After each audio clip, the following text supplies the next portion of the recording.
if you want to beat more defenders, stand out a little more when you play, these are some soccer dribbling drills. In this video, we're gonna do some soccer drills, some soccer dribbling drills.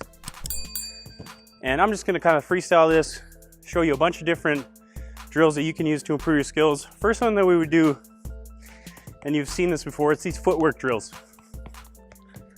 So this is dribbling, yes, but footwork, I think that's foundation.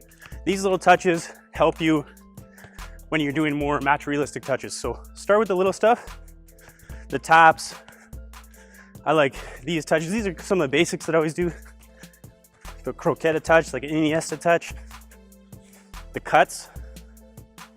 So whether that's 1 foot cuts, but also bending in knees, getting low to the ground. Both feet. Changes of direction. Okay, then you can do those things moving. So if I just did the first touches, actually going places, whether that's front and back, from different directions. Okay, if you did that croqueta touch, and if you make mistakes, just go again. But actually moving places with these touches, inside outside cut,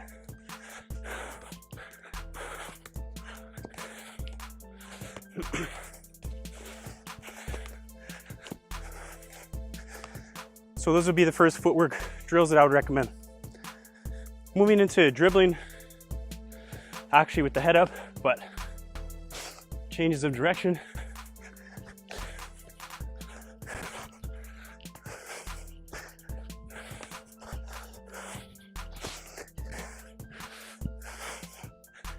Something like that.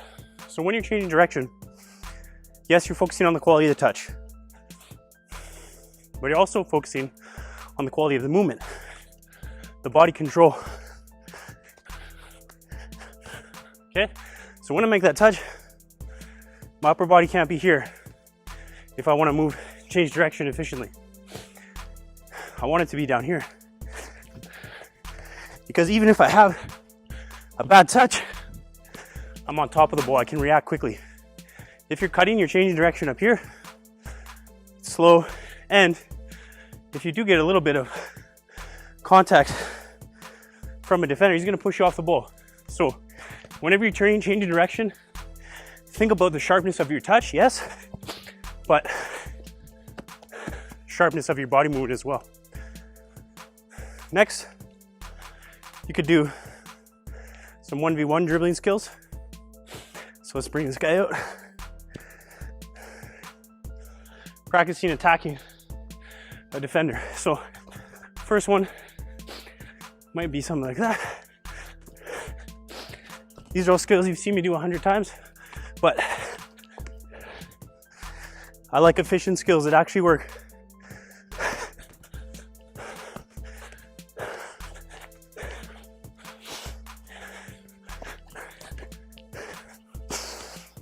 Okay, so when I'm doing these skills, again, the turn's still there, the footwork's still there.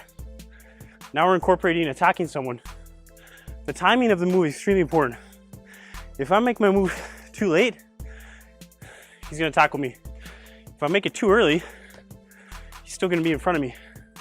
So over time, you're gonna find the perfect distance to make this move at.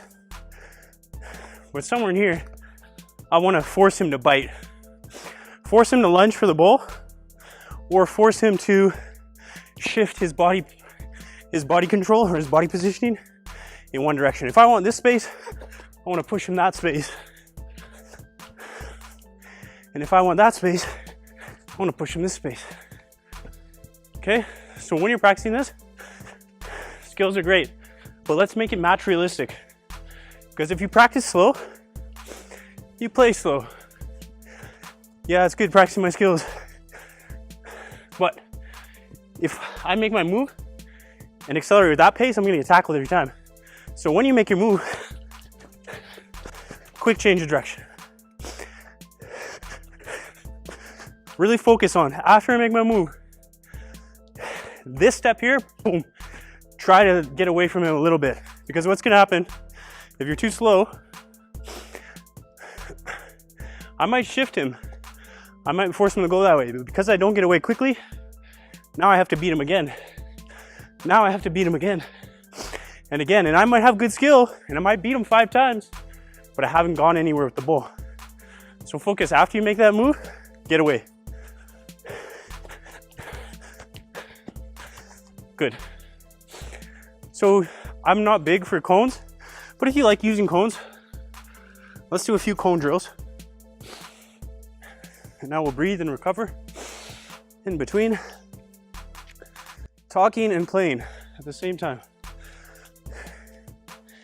Makes for good video content. Tough to do. Okay, cones are good for you to practice your technique. The only problem I have with cones is it's not match realistic. In a game, you're not going to dribble the same pattern 10 times in a row. But for foundational skills, young players, it's a good place to start. So what I love doing through the cones is the cuts. Okay, if you watch most players do this, especially young players, what is it? It's 1, 2, 3. Or you see these little touches like this. Yeah, it's a good place to start, but it's not match realistic. In a match, you usually only have 1 touch to get away from the defender. And if you make a mistake like that, what do? You go again.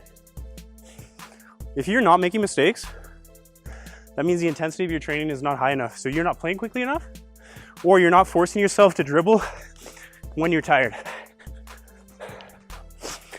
You have to learn how to play when you're tired, because when you're tired, the game does not stop.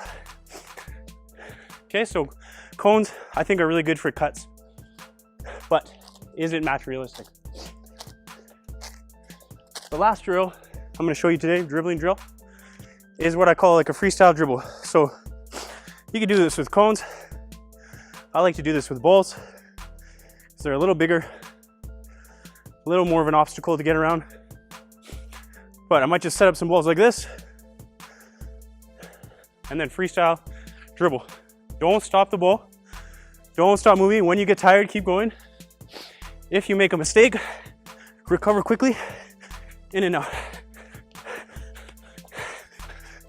Be creative. Dribbling is also about creativity. If you're doing the same pattern every time, you're easy to defend. If you go the same way every time, you're easy to defend. Have some fun with it. This is the featured subscriber for this video. If you'd like to be featured in future videos, hit that like button, drop a comment below, and let me know how my content has helped you improve as a player.